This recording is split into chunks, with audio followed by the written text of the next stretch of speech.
But Jeff, thanks so much for Esteemed. yes. Esteemed. Wow. I I'd help the ego out a little bit there for you for taking some time here to hop on with you with us. But first, Jeff, how you been, man? It's great to hear from you. Yeah, thanks for having me back on, Jack. It's nice to chat a little college hoops. It's been good.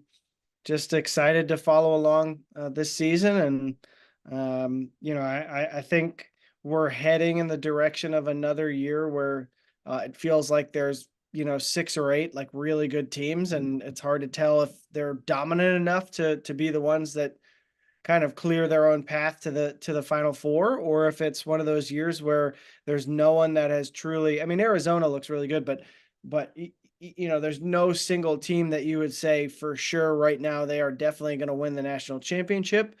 And some years that results in a really fun tournament with some good teams, or some years it's just complete chaos because they're all not the lid is not far enough off the rest of the pack. So I'm enjoying hoops. And I know that Louisville fans are not enjoying basketball right now. So I'm happy for them that they had a good football season, and I will dive into the basketball side of it. Yeah, on a national level, it's been a really fun year. I mean, you mentioned Arizona. I mean, Arizona's been as impressive as any team in the country so far. That being said, do you expect them to beat Purdue on Saturday? I probably don't, especially in Indianapolis, with it probably being a de facto Purdue home game. I mean, that speaks to the level of what it is this year. I mean, Purdue's been great. UConn's been phenomenal. Marquette with Shaka Smart, Tyler Cole, like those guys have been great.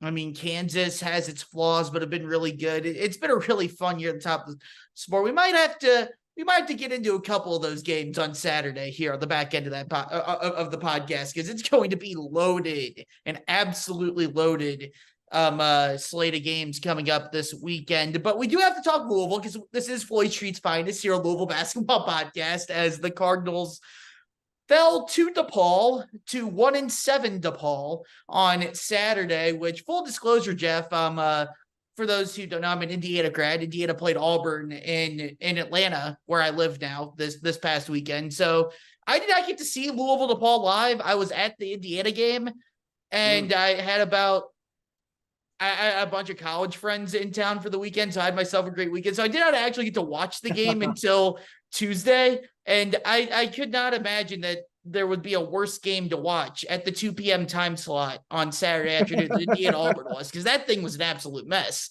But But Louisville there DePaul might was. have done it. Yeah, it might have done it. And But there was. yes, and for me, I don't want to go too deep on the actual X's and O's and what happens. I think the big picture stuff is more compelling at this stage.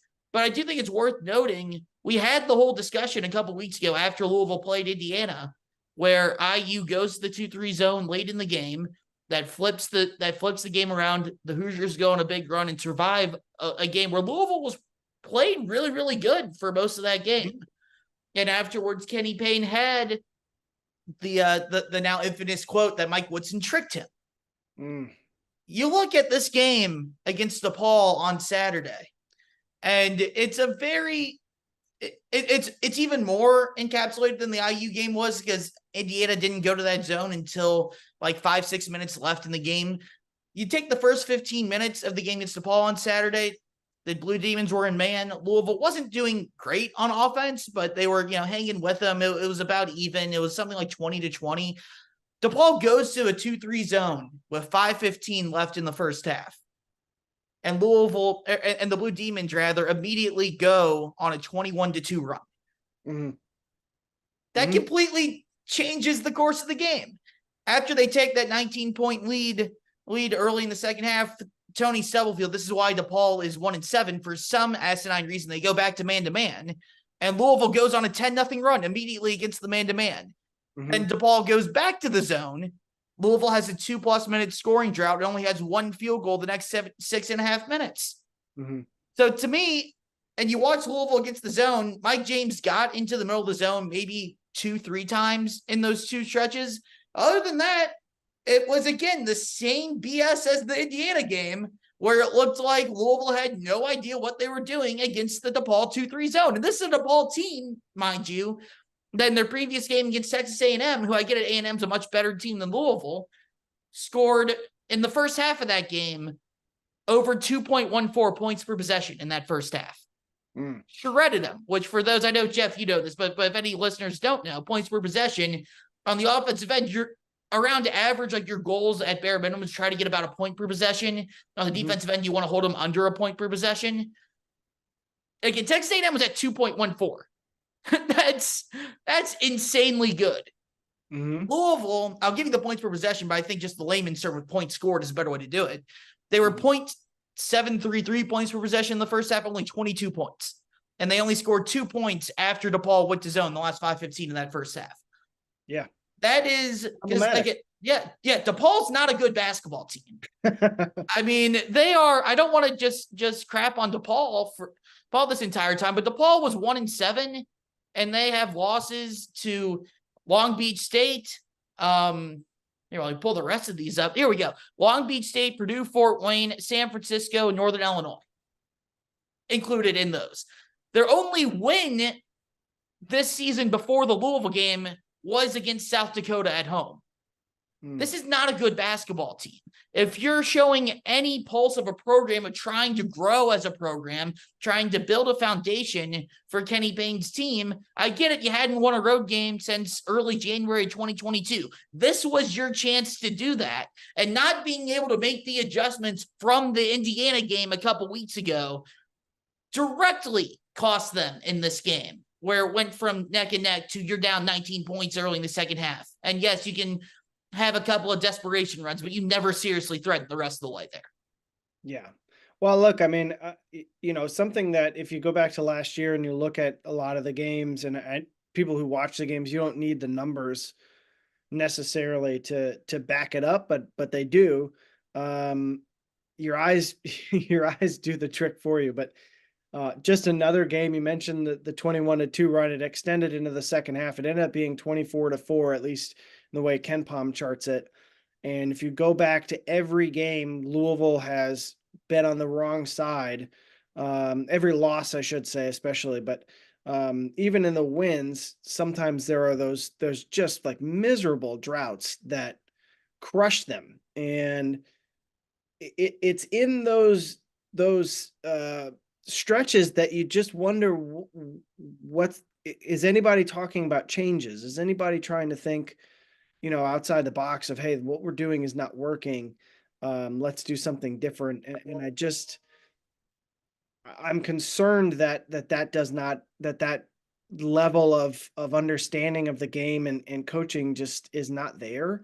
But I'll tell you, Jack, to dive a little bit into the numbers, and you're talking about points per possession, I'll bring it up on my screen here. So if it looks like I'm looking off somewhere else, I am.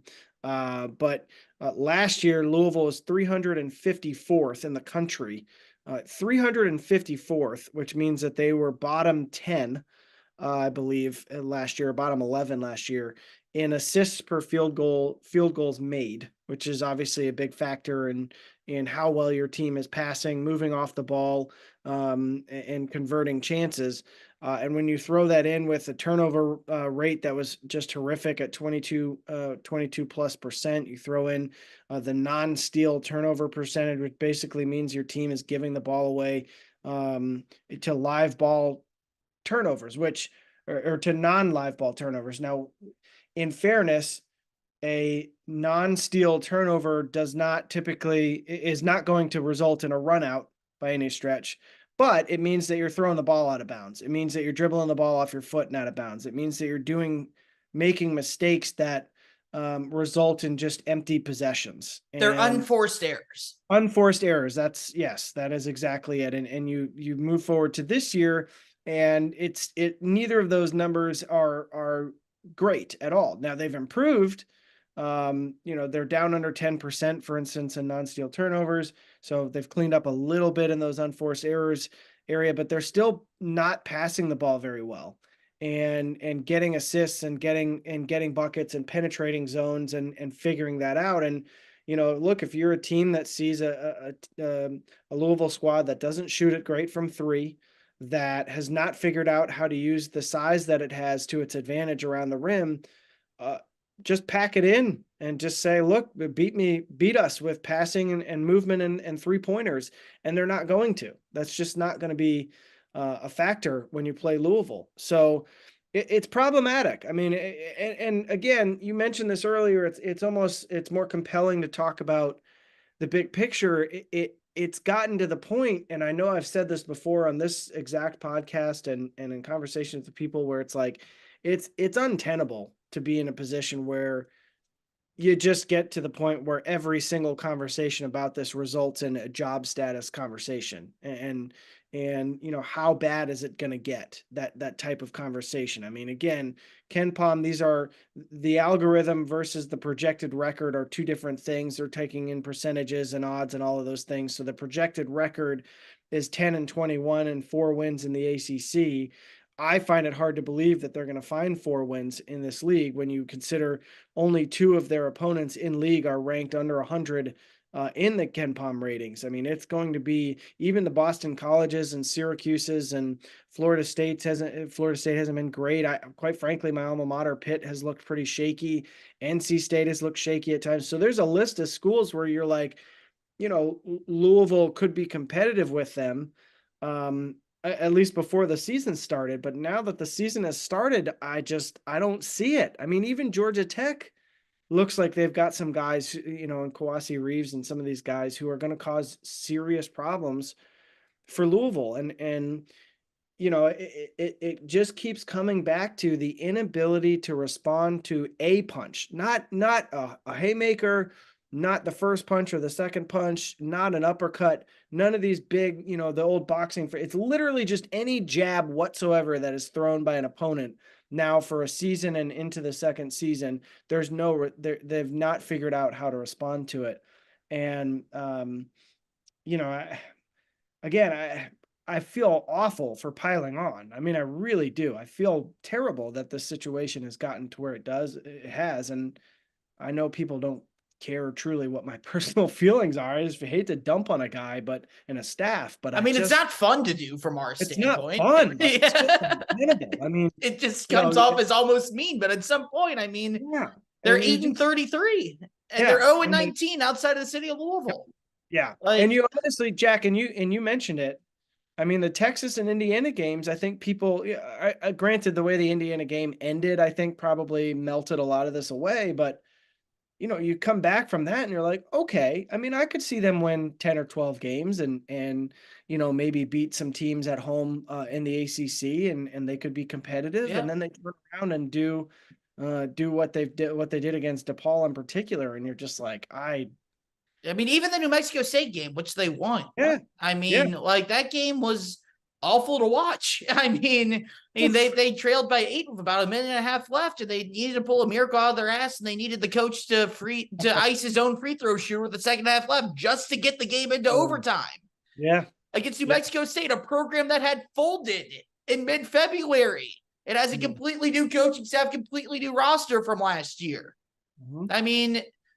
I mean, Bellarmine is a much respected team in the city of Louisville, which well-deserved because, Scotty Davenport's done a phenomenal job there. But you scored 22 in the first half against Bellarmine, and you barely survived them when they were playing down 2 starters, including one of them in Ben Johnson. That's their leading scorer and best 3-point shooter. Mm-hmm. At some point, it just has to be better than what it is. And even the Virginia Tech game was another example, like the Indiana and Texas games, where you looked good for large portions. You had a 7-point lead with 7 or 3 minutes left in the first half, and you give it all away by halftime, and you give up another big run to start the second half, and you go from being up 7, feeling good about yourself, to less than 5 minutes of game time being down 8. Even the DePaul game, this was kind of the precursor to the run to me, because Louisville was leading 17-16, I believe it was, right after the under 8 timeout. Ty-Laur Johnson had just blocked a 3. The ball goes out of bounds. There was so little time on the shot clock that the FS1 score bug did not even have a shot clock on there. It just said 30 seconds. And like I tried pausing it a couple times to see if I could make out how many decibels of a second were on the shot clock when it was on the ball was thrown, and I couldn't do it. But it had to be less than half a second. Like it was just like 2-3 tenths of a second, and Louisville gives up an alley-oop off of a side out of bounds play that was pretty close to half court. Like pretty much where the coach's box line was. And you could just tell the look at everyone's face at that point. I was like, yeah, here we go again. One thing goes wrong, one collapse. And a couple possession later, DePaul switches to the zone. I think that's what started the 24-4 run. Like I had a 21-2, but that was the first bucket of 24-4, if you want to use the KenPom run on that, to where that just, they don't respond to adversity at all. And at the end of the day, you've had two totally separate groups of players the past 2 years that have done the same thing. What's the one constant? The coach and the coaching staff. And you got to be able to be better than that. And unfortunately for Louisville, unfortunately for the fans, unfortunately for Kenny Payne and the coaching staff, they just haven't been. Yeah. And that leaves us. Can I throw one thing at you, Jack? Absolutely. Just as a side note, the fact that you are calling a team switching from man-to-man defense to zone defense in a college basketball game with an ACC team, and DePaul's in the Big East, right? Yeah. My brain is just like, I don't even know what league half these teams are in anymore. But the fact that we're calling a team switching man to zone defense between two Power 6 teams that have been, I know it's kind of probably laughable to younger folks, but DePaul used to be a good program, like in the 80s into the 90s. Like I saw Eric Crawford's article, which was really, really well written, column after the game. And he mentions, Pitino lost to DePaul a couple times early in his time there. I was like, yeah, but that wasn't the same DePaul program as this. I mean, they weren't at the heights as the 80s or the 90s at that point, but they weren't the joke of DePaul day that Louisville fans did around. Now they are. Yeah. And the fact that team is literally switching. I mean, something you learn how to switch your brain as a basketball player in like 4th grade. Now, you can always, I mean, we've seen Syracuse cause plenty of problems with their zone. Louisville fans know darn well what it looks like when a matchup zone is played well, because they saw it for 15 years with Rick Pitino. So I'm not trying to be flippant, but we're calling that adversity. Adversity to me is somebody being injured for the season, or your plane skidding off a runway, or all the weird stuff that happens. Which, when you're a good coach, you can still get by that. I mean, Michigan and John Beilein had that happen to him. Yeah, I'm sure that's what you were thinking of at the start of the Big Ten tournament, and then rattled off four wins in 4 days, and then made the Sweet 16. They knocked out Rick Pitino's last Louisville team in the round of 32 that year. Yeah, not to bring up bad memories, but it just, I think that says a lot about the situation that Louisville is in, that we're talking about adversity in such a different way, because hell, even 3 years ago, the adversity was the FBI is looking into how a coach was fired, which is significant. I mean, that is like, what, the FBI is involved for the second time in 5 years. You're like, what, the FBI is involved? Now, granted, both of those turned out to be really dumb situations in general, but that's adversity. That is adversity. When you've got the feds interviewing people and it's taking away from your schedule and it's causing issues, and you're already dealing with other fallout from with donors and administrators in your community over other things that had happened previously. I mean, that's adversity.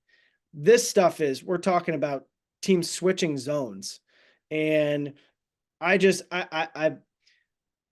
it's absolutely comical to try to make the argument that whatever was inherited and whatever is being built was so far down because of the previous staff that this is now the situation. Mac and his staff tried to do that, and they had like a legitimate argument of donors were furious with the school or furious with the basketball whatever direction you want to go in. It was a very difficult situation to come into, to try to soothe some upset folks. We know about the longstanding issues that had existed with some of the folks in the Crum circle, and to his credit, I think Chris Mack tried to soothe some of those, but you gotta win basketball games. And but he had an argument for it. Like, it was really a rough situation when he first got in. They had to try to pick it up quickly, and they did. But I don't buy that this is some great disadvantage that has been created in the last year and a half, that this was a program in shambles and you had to come in and pick it up and all. I don't buy any of that. What I think is happening is a team that is full of talented kids, and way more so this year than it was last year. If you want to really get down to it, you want to say the kids were, if you want to blame your roster in year one, okay, but year two, your roster is a lot better, at least by the stars and all of the stuff that people monitor for that typically tell you if a team is going to be decent or not. And what's the one constant? The absolute fundamental basics of a basketball team. I'm not picking on any single player, of a basic basketball knowledge and understanding of the game and the way it is played and coached.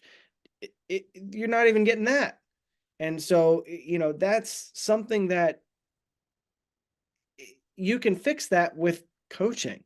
You can fix that with drills. You can fix that with execution of things when your team is working out and looking at film and studying things and learning from them.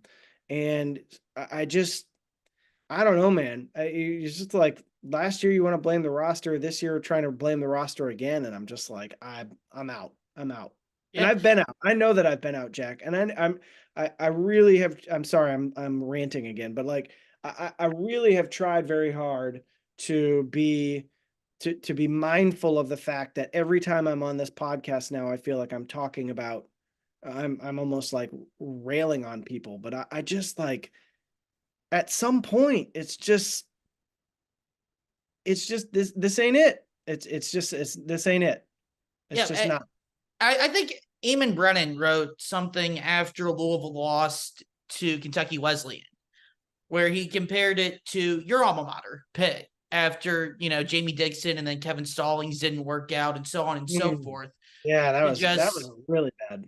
Yeah, but he made the argument that Louisville's situation is now worse than that, which and the farther you get away from the glory days of, well, obviously first Denny Crum, but more recently Rick Pitino, the harder it gets to get back to that mountaintop. And we've seen that with Pittsburgh trying to get back there with Jeff Capel at this point. You know what I mean? Indiana, obviously, well documented in the post-Bob Knight era. And how difficult it is for, NC State, since, people don't really think about NC State anymore as one of the, best programs in college basketball. They've won 2 national championships and they had phenomenal players, great coaches, lots of Final Fours. But you kind of lose that eventually to where they're not viewed in that same stratosphere as they used to be. And I think that's kind of the fear for Louisville right now is, at what point have you just totally lost it and you can't get it back? And that's where I think the sense of urgency needs to come to, where if you're going to have a chance to bring it back, you can't afford to give Kenny Payne a third year. That's just... to me, that's not even a conversation. Right. I think the conversation is, there's 2 conversations. Number 1 is, when do you let him go? And number 2 is, who can you get? Which I remember, and the one thing that always stood out to me more than anything else when it came to the Kenny Payne search, because I remember I was doing the old shows, both produced and hosted over at ESPN Louisville, and Pat Jaggers and I were kind of the 2 that were like, why are we not doing an actual coaching search? And the thing that always stood out to me was, we were sitting here doing this podcast, and you told me from the search firm that they told Louisville, with the money they had available at that time, they could hire Kenny Payne, Greg Gard, or mid-major coaches. And at that point, you said that. You said that. I don't remember that. That was a long time ago now. That was a year and a half ago. I have the file somewhere. I have the file stored somewhere in there because I used it as a Twitter clip. before you continue, Wisconsin fans, I don't know about that, so I'll believe Jack, but I promise you, Greg Gard is not going anywhere. No, he's not. But once you said that, though, Greg Gard, actually, to his credit, like they've overachieved so far this year. They've had a couple good wins, and like they honestly might be the second or third best team in a pretty crappy Big Ten right now.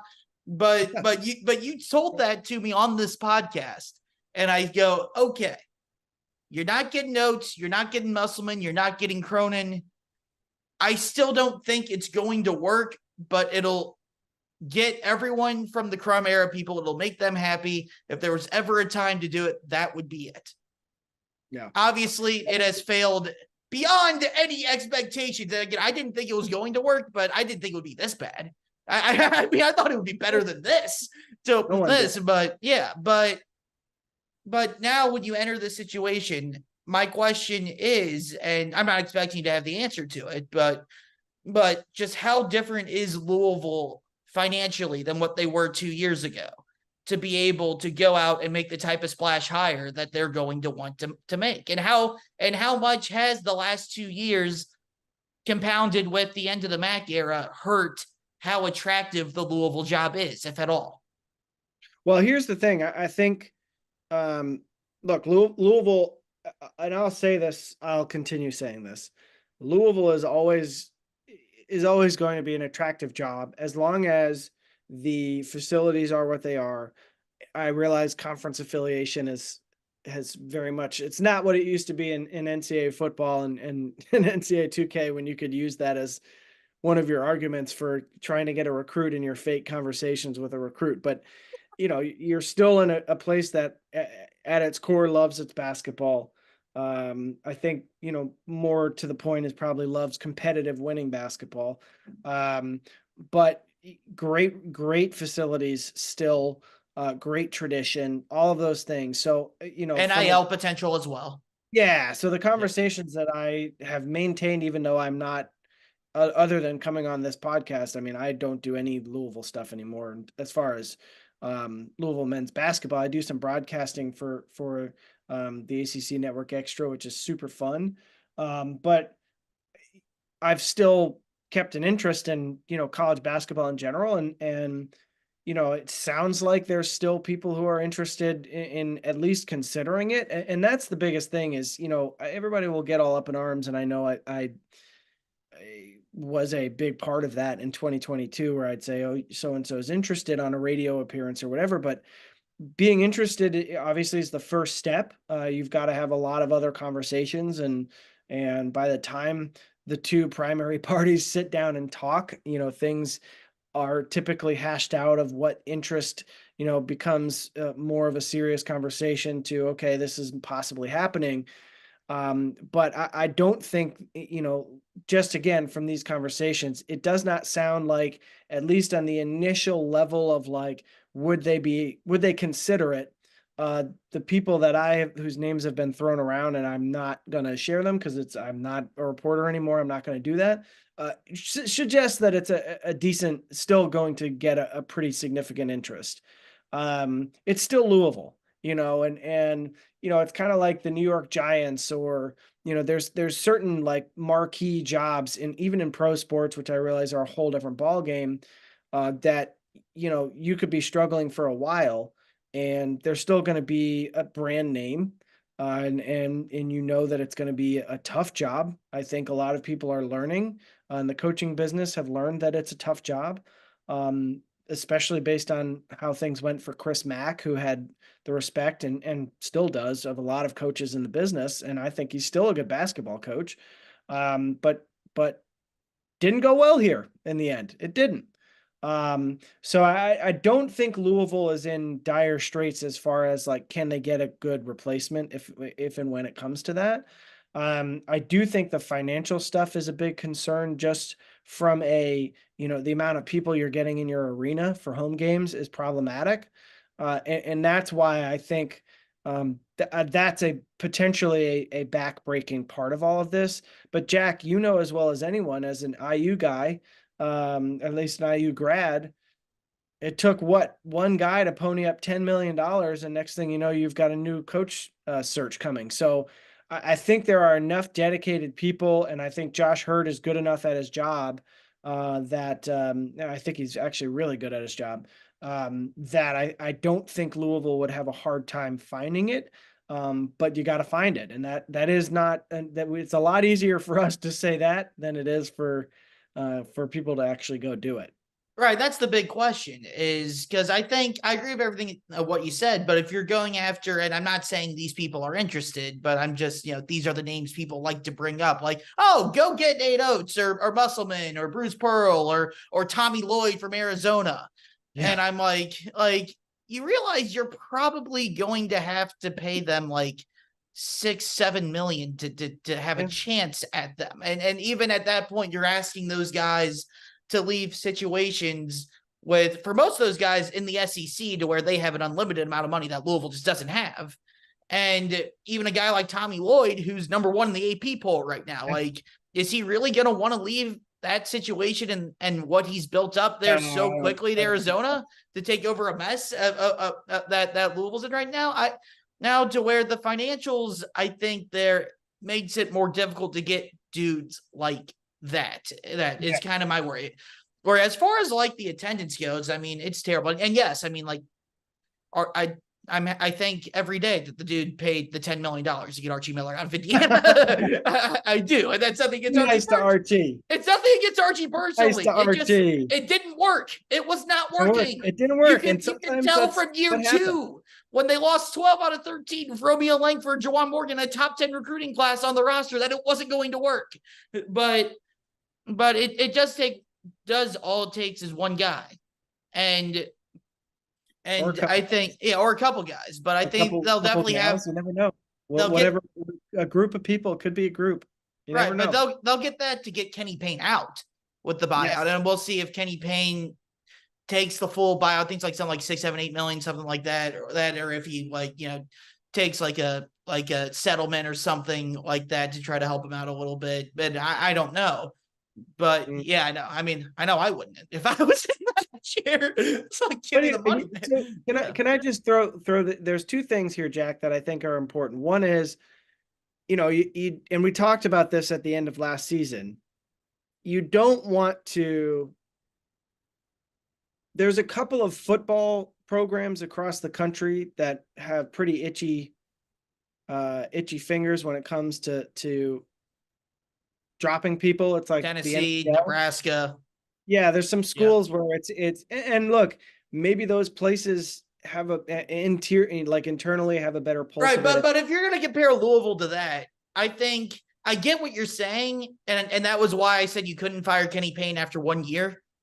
But like, if it's 4-28 and something like 9-10 wins in year 2, I mean, you have everyone understands at that point. Yeah, that's where I was going with it. Is like, I understood the concern after 1 year. I think I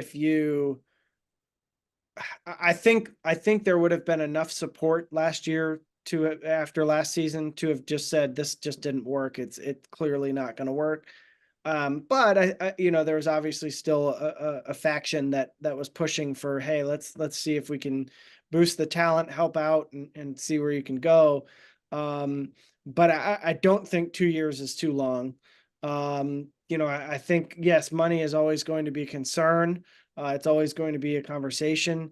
But I think these next 3 games really will tell you a lot. You've got 2 very winnable games against Arkansas State and Pepperdine. Now, they're winnable in the sense that, they should be competitive, and by brand name alone, you would think Louisville would win. But I said about DePaul on Saturday also. Yeah, right. And so you're kind of in this weird spot, but then you get Kentucky, and Kentucky coming into the Yum Center right before Christmas. Louisville has a 12-day break in between games between Kentucky and Virginia. And that's brutal. And I knew that, but still hearing you say that, just that's brutal. It's painful to think about, but that arena is going to, it sounds like people are real concerned that there's going to be some significant presence of Kentucky in the arena, right? I mean, that's been a big part. Oh, absolutely. I think that's normally traditionally overblown in the Yum Center. To Right. where like Kentucky fans get in, they get in everywhere they play. But like the people that go there and say, oh, it's a 60-40 split or anything like that, like usually they're pretty outrageous. I mean, that it's somewhere in like the 85-15, 80-20 range traditionally, which is still an overwhelmingly, Louisville crowd. And this time, but this time it might be 70% Kentucky fans. Like it might, and I don't know how you could sit there and look at that and say this can go on any longer if that's the case. And Calipari will take it easy on Kenny Payne, and we're going to talk about this a lot more next week when that's the next game on the schedule. But I'm fully convinced Calipari is going to take it easy on Kenny because they're friends. Kenny was the assistant coach there, and they're not going to do the name their score thing and win this thing by 45. They're going to let Louisville hang around and be competitive. They're not going to beat them by more than 18, 20, 25 points. Okay. Well, but here's where the question gets into. Okay. So you go 0-3 in your next 3 games. You have a 12-day break before you really start conference play in earnest. This is where I think the big conversation happens is, do you make a move now or do you wait? And I think that the biggest challenge here is I first of all, I don't know what you would do for an interim. But that can't be why you make that call. The call has to be, is this to the point that it is so untenable that you don't finish the season? I am not there. I'm not in practices every day. I don't go to team meetings and things like that. So I can't say. Obviously the athletics department will have a better pulse of all of that.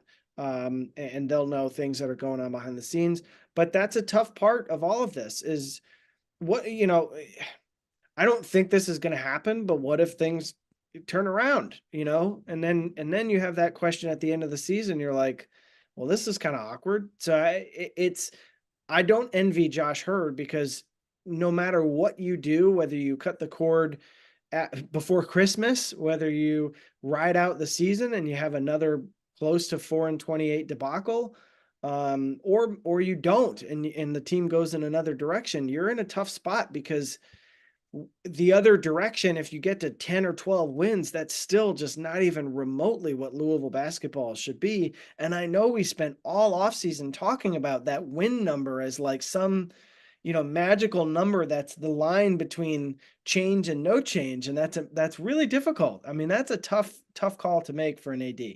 Yeah, which I said this a couple weeks ago with Coach Lieberman of the worst thing that Louisville could do is win like 7 ACC games, get to like the 14-15 win mark. This is I included them beating DePaul in this, which obviously they didn't do, but to where you get to that point to where I still would very much argue, and I think I would be the majority of this, of yes, you're clearly better than the 4-win season from a year ago. Yes, you've made some strides. But if you would have told me this was the thing I always did with Archie Miller. If you would have said 4 years into Archie Miller that he hadn't been to an NCAA tournament the day you hired him, would you say that was acceptable? And you would say no.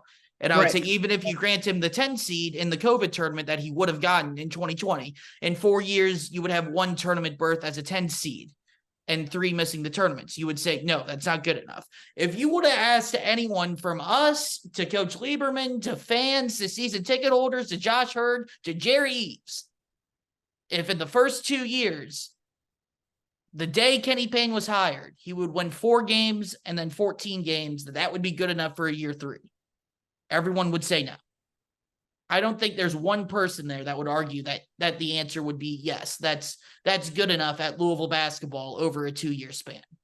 Yeah. And I think if he got to that point, there would be people arguing that at this point. I don't think they'll get to that point.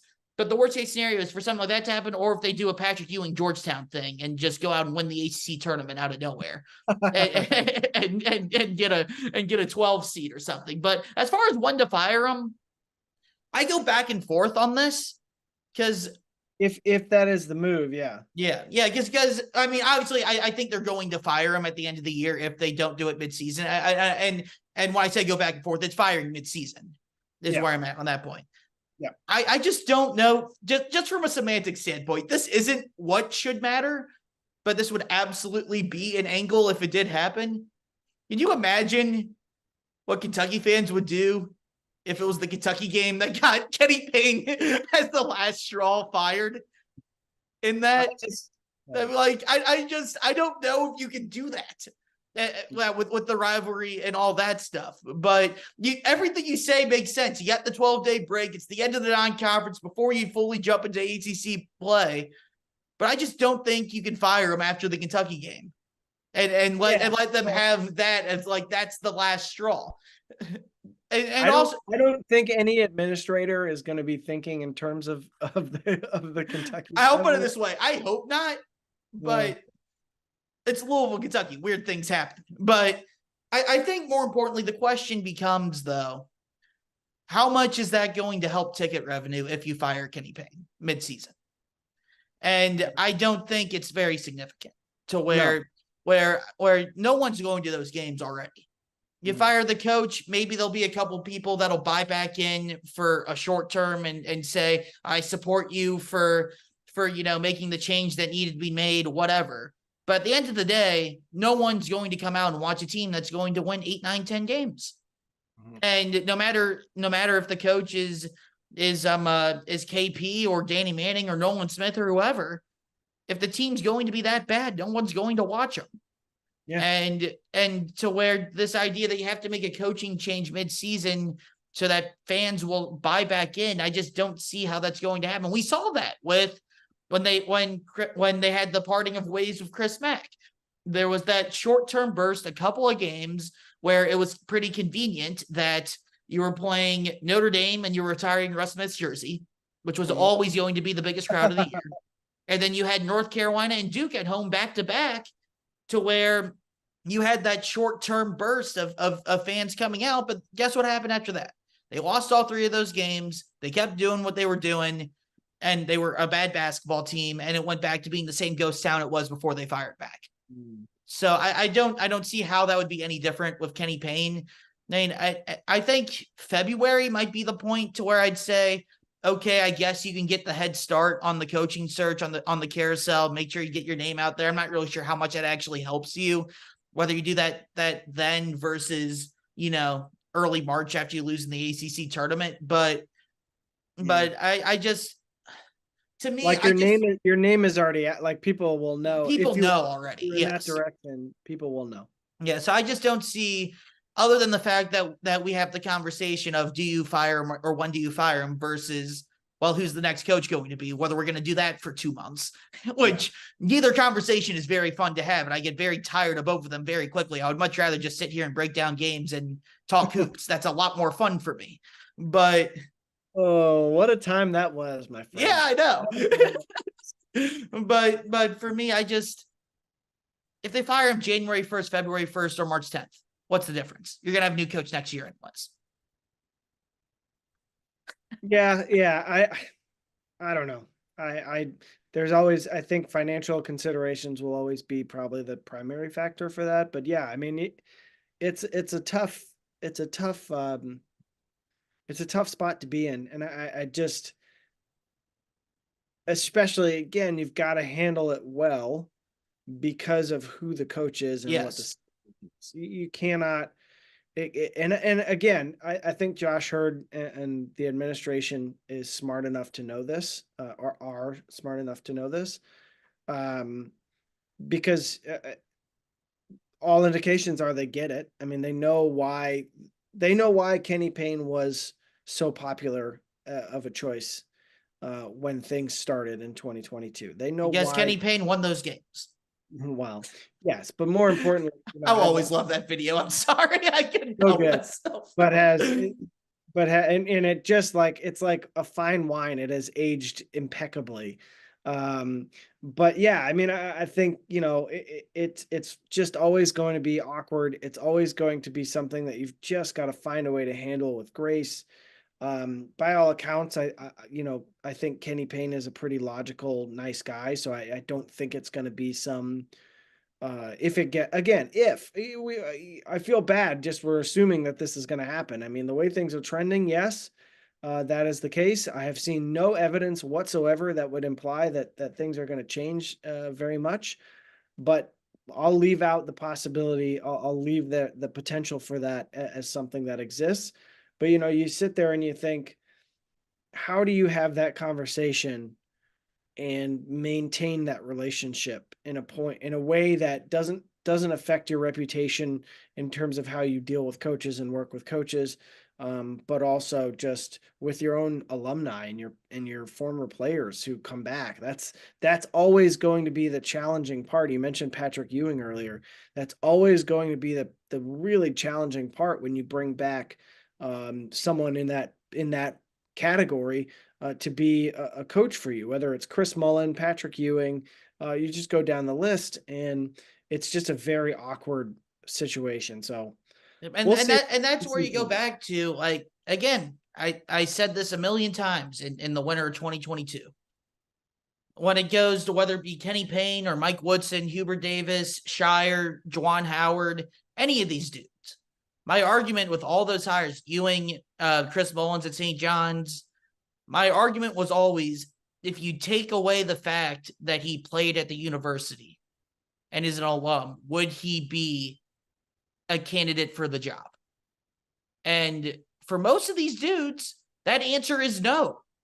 Yeah. And I think you're seeing now, I mean, obviously Ewing's been fired, Mullins has been fired, and St. John's went through another coach since then with Mike Anderson now having Rick Pitino. But Hubert Davis, magical run year one, really bad year two. They look like they've bounced back year three. I mean, I was at the Georgia Tech Duke game. I can tell this, the Duke fans I was sitting around weren't too happy with Shire. I mean, I had an old woman walking out. I overheard her talking to her husband saying, Coach K would have never let that effing bleep happen. And say, I'm tired of this BS. So I was stunned to hear that coming out of her mouth. But I mean, obviously, Juwan Howard has had his issues since John Bewine's players left the program at Michigan.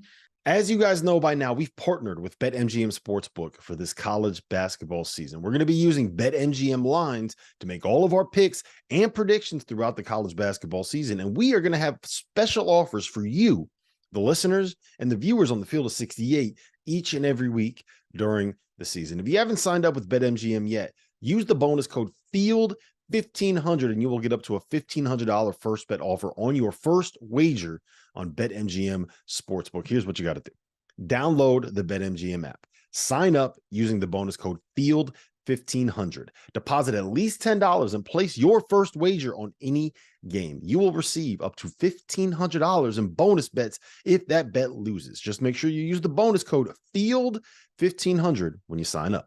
And remember, BetMGM is now available under one wallet in select states. As a New Jersey resident, this is super convenient for me when I have to go cover games in New York or Philly. When crossing state borders, just log into your existing account instead of having to create new accounts in each state that you go to. And most importantly, I got to let you know, we do have some fun stuff coming up for this college basketball season. Bet insurance tokens, college hoops odds boosts, my personal favorite, parlay odds boosts. So download the BetMGM app today. In fairness to Kenny Payne, the guy was the right-hand man for the program in college basketball, or at least one of the three that you could really argue for over the last, 10, 15 years. Had a huge hand in recruiting good players, was credited with being a key part of the development process for some of the best big guys who have come through college. The big man whisperer. Yes. I remember that one. Then went off and then went to the NBA and cut his teeth in the NBA, I think for 2 seasons. So yeah, let's not act like he just got pulled out of the rafters to be the head coach. It's not that I don't think, look, I think you can make an argument that to be the Louisville basketball head coach, and I know this is probably where you were thinking, but to be the Louisville head basketball coach, if you're going to hire someone who's a Kirby Smart, or you're going to hire someone who's I was going to say Mel Tucker. That's a bad example now, but you talk about going to hire a top lieutenant from some other program. It's a risk. It's a big risk. And I realize he had 2 years in the NBA to separate from that prospect, but it's a big risk if they've never been a head coach. It's an even bigger risk to go to a program that has so many cooks in the kitchen, that has a lot of money behind it, huge expectations, huge resources, big conference, lots of history. The list is on. I mean, that's a lot of stuff, especially when you add in, look, you're coming off of 2 different, you could call them scandals, you could call them crises, whatever you want to call them. I don't want to piss everybody off, but just everything that had happened. The FBI was involved on 2 of those occasions, and the police were involved in the 3rd. So when you throw all this stuff together, you've got a board that's getting overturned abruptly with different governors. I mean, you lose your AD. I mean, there's been a lot of stuff that has been going on. The president had his own. All of that stuff. The president leaving in the middle of the night.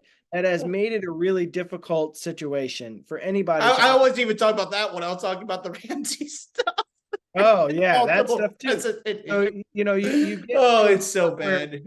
You get to a spot where, you know, that's where being a longtime assistant coach who has never been a head coach, I think, becomes a real challenge, because it is not a program to come and cut your teeth. And the hope, I think, was that understanding the program from being in it and competing against it for, up to years at about a decade. Okay. Yeah. That would maybe overcome it. But the bottom line is again, every time you switch chairs, it's difficult. When you switch chairs, but it's in a different place and you're not surrounded by a bunch of people who you used to work with in a different capacity, then it's really different. And I don't know that I would say that Kenny Payne was not qualified for the job. I just don't know if he was prepared for what this entails.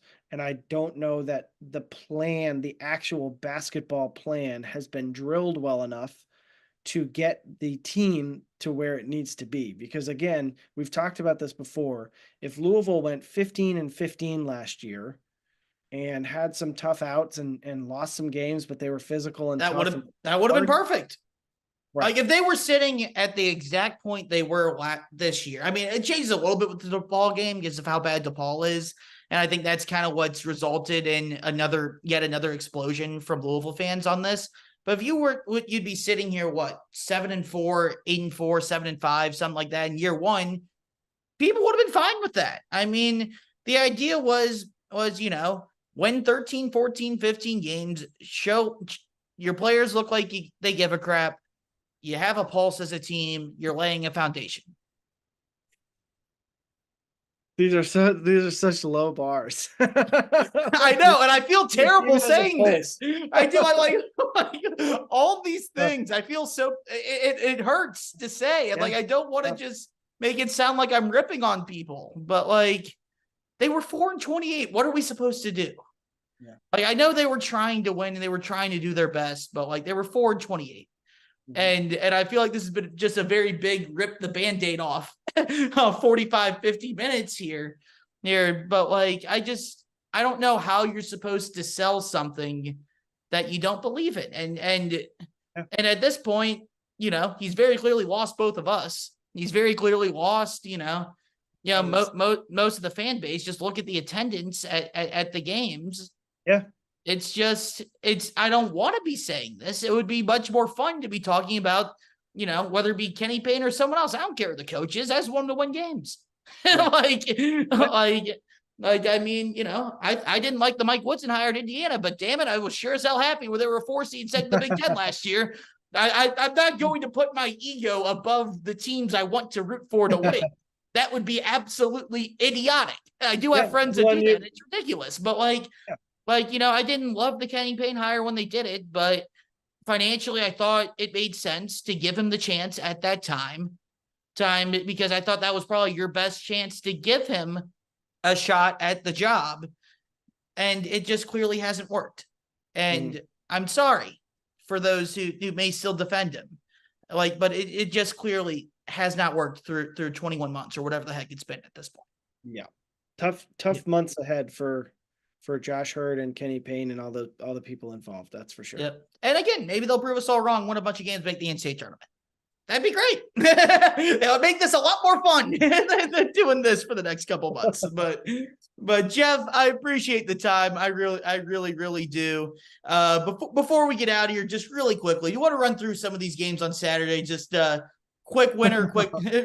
We'll go. Yeah, let me get the schedule up here. Hold on. Yeah, we'll go very, very rapid fire. I'll start it off as we get going here. Connecticut, Gonzaga on Friday night. I think UConn blows out the Zags. I think Connecticut might be the best team in the country. Gonzaga is still a very good team, but they're not at the same elite level that they've been the last few years. Wow, you're calling blowout. Okay. I'm calling blowout.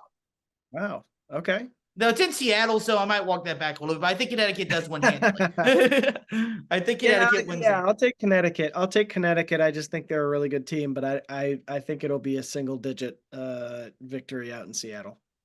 Kansas at Indiana. Is there any chance the Assembly Hall crowd can just ride Indiana to an upset? Because I think that's kind of the only chance they have, especially if Xavier Johnson doesn't play again. Just pelt them with twos all game.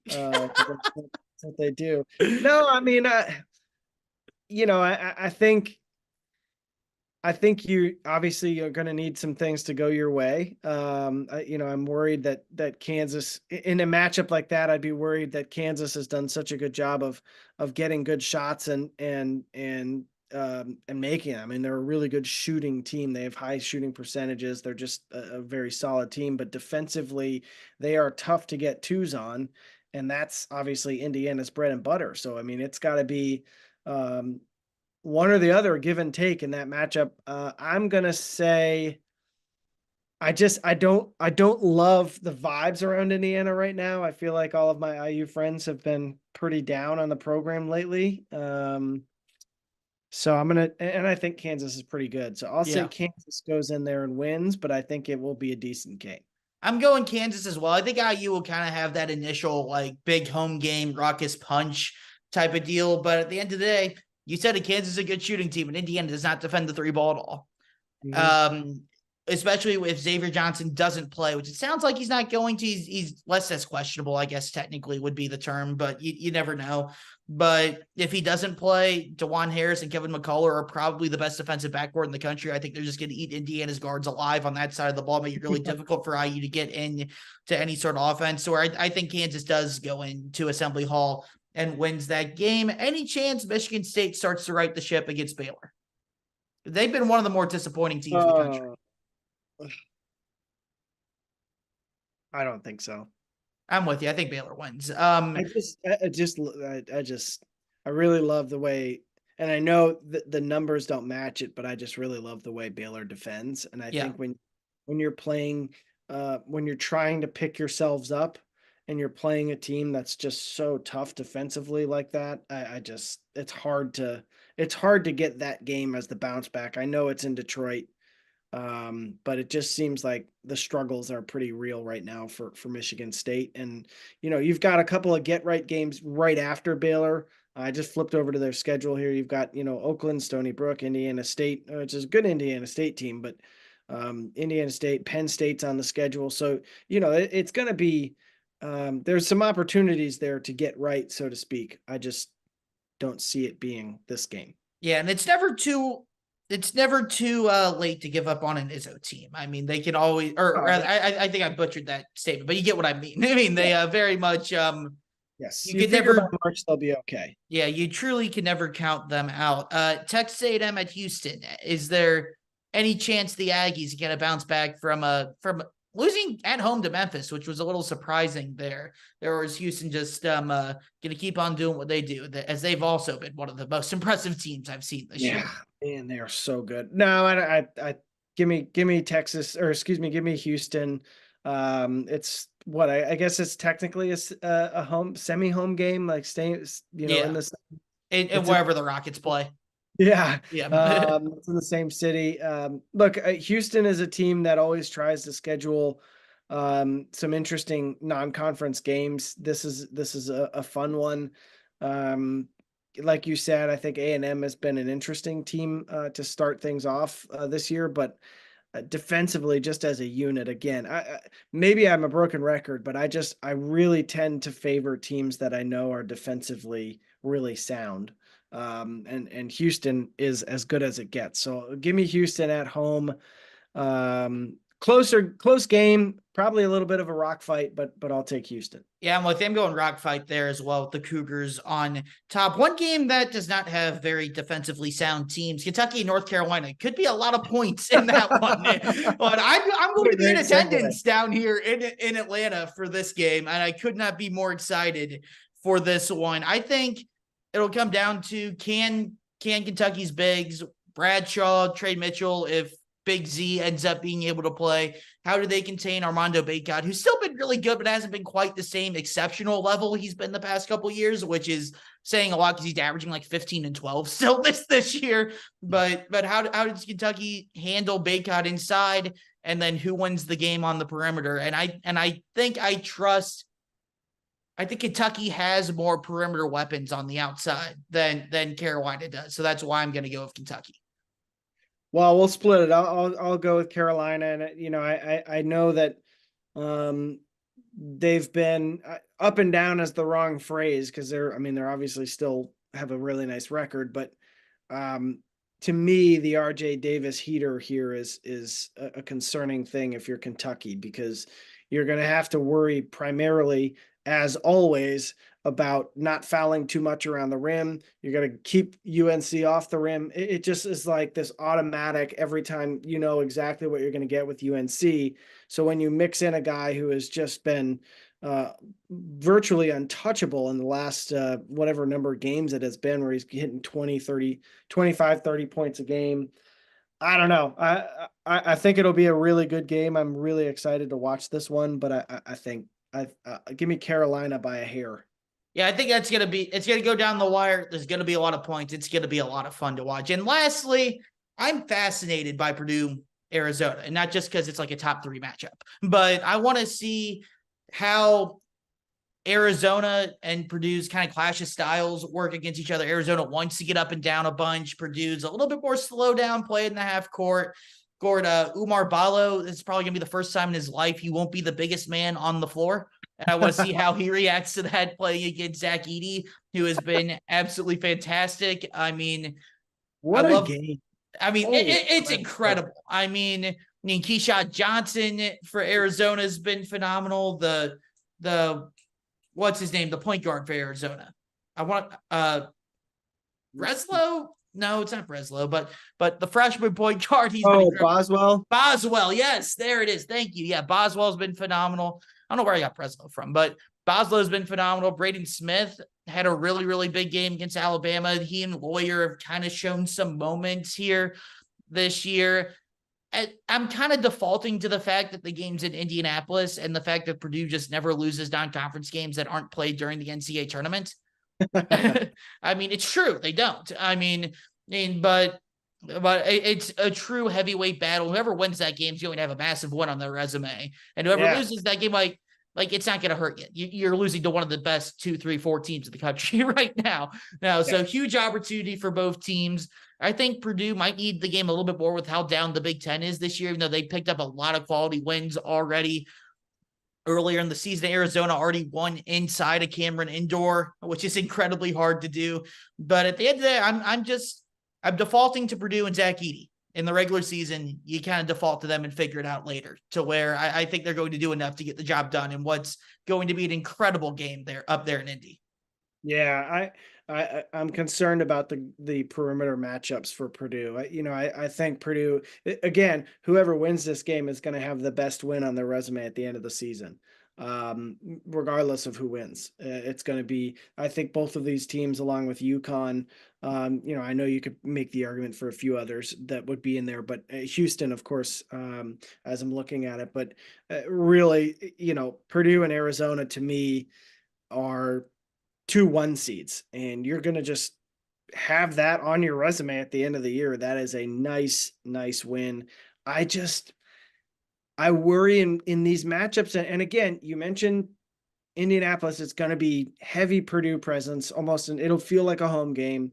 Zach Edey is a fascinating player. He's so good. He changes everything for Purdue and any team that plays against them. It's just incredible the impact that he has. I laugh every time I watch them play just because of how gigantic he is. But Like even the Northwestern game, the game that they lost, which the end of regulation, they're down 2 with 3.5 seconds left. They just throw the ball down to the other elbow, let him catch it and call timeout. And then they just throw the ball up for him again. And he's catching and finishing over a 6'11", legit 7-footer for Northwestern. It just doesn't matter. He's just bigger than everyone. And he has good footwork and he has a great touch around the rim. Yeah. And no one is better at taking advantage of that than Matt Painter. Yeah. Now all that being said, I like the way Arizona is playing.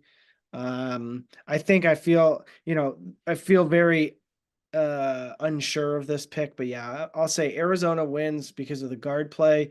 But I'm sure I'll regret that pick after the game actually is played. I will say Braden Smith was phenomenal against Alabama, who Alabama doesn't play any defense, but they do kind of try to pressure the ball a little bit more, and he did a really good job in that game. And they were able to beat Marquette, who has the best point guard in the country in Tyler Kolek. So, I mean, so I'm with you on everything you're saying with Purdue, but I don't think Arizona doesn't rely on the ball screens as much as a lot of other teams, or they're not going to take advantage of Edey on that side of the ball as much as someone like even like a Marquette did a couple weeks ago down in Maui, to where I don't know if they're going to play and Purdue's weaknesses as much. On the defensive end, they're going to have to pressure Smith and Lawyer. And if they're able to do that and generate, 10, 12 turnovers from those two combined, then yes, they do have a really great shot of winning that game. I wouldn't be shocked with either team winning that one. It's going to be incredible to watch on Saturday. So Jeff, thanks so much again for joining us. And we'll have you on again periodically here as we always promise to do here. Love always getting to catch up with you in chat. Yeah, man. Thanks for having me. And for all the Louisville fans listening, I'm hoping for brighter days ahead for your basketball program. You and me both, man. All right. Take care, Jeff. And we'll catch you guys next.